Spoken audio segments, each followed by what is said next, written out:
set of arms, two leader arms and then two follower arms. We teleop a few set of operations around 150 or 200, and then we train it on different model like act policy or small VLA. And then once that is done, we see what works best for us. So what our task is to maybe pick a cube and place it into a box, or maybe stack 2 cubes or 3 cubes, or different kind of activities. So we see what works out for us and then we fine tune those models. In today's industry, it's mostly used for research. So every research institute will have these kind of arms. So this is our leader arm, that is our follower arm, and as I move our leader arm, our follower arm also moves. These are our follower arms. So we have a camera mounted on top on both of the grippers. So that the model can actually see where to grip and to actually align with the cubes. In this particular task, we are going to attempt folding a cloth. The cloth kept in front is a t-shirt. What we are trying to do is close its sleeves first. So the first arm closes the left sleeve and the right arm closes the right sleeve. The red arm will again try to pick the third cube available, and then it will try stacking it on top of the base 2 cubes. So that's the model we are trained for stacking, and this is the task.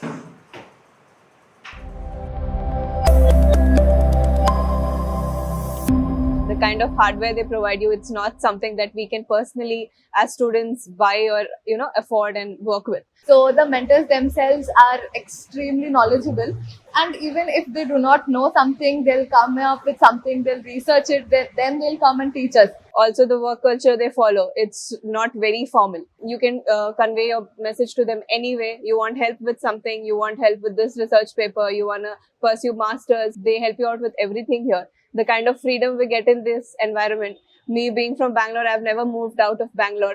Me coming here, seeing the kind of work culture, working here, going through research papers, understanding how VLA works. We all were clueless about how it works and all. Right now, if you ask all of us, what is the architecture of it, the math behind how it works, everything that's happening behind the camera of an arm or in the environment camera, we know it all right now. Honestly, mentors have one day been to us and been like, you guys have worked enough, take time for yourself.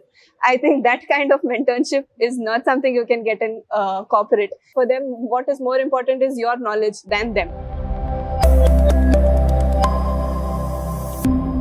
Usually when it comes to image processing, what I usually do is I just import the library which are readily available and I just make use of it, but I don't really understand how it works in the background. That session on image processing by Nivesh sir actually gave me a lot of insights on how everything works in background, starting from how features are detected and how lines and everything are detected. With the math, he explained, so it was very interesting for me.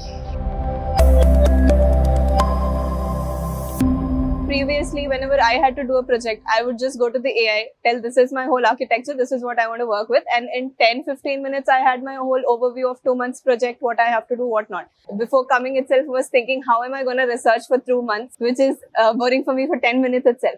And then I realized it's not about how quickly you can get an answer, it's the quality of answer you get with reading the research paper for like 2-3 weeks and seeing how things actually work. Earlier I don't read research papers. Now in my free time, I used to take up a paper and read it. This project has given me that habit. Now, my vision has also broadened. Like, I don't think of it just as a project. Now, what can I develop into? Can this be a potential research paper?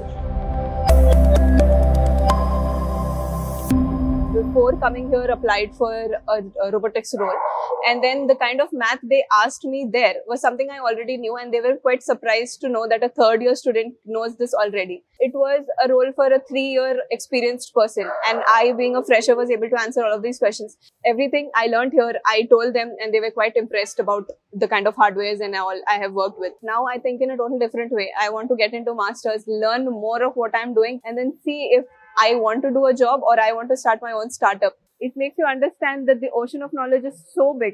They are so grounded. You talk to the IIT Bombay professors, you ask them the simplest doubt. They still teach you from the elementary level to the pro level. And that made me realize that even if you are like an intermediate or a beginner to robotics, this is going to help you to be the best. And this is going to give you the chance of being able to go to that depth of knowledge and being able to say, at least today standing here, that yes, even I'm a drop in the ocean. And we'll try contributing to it.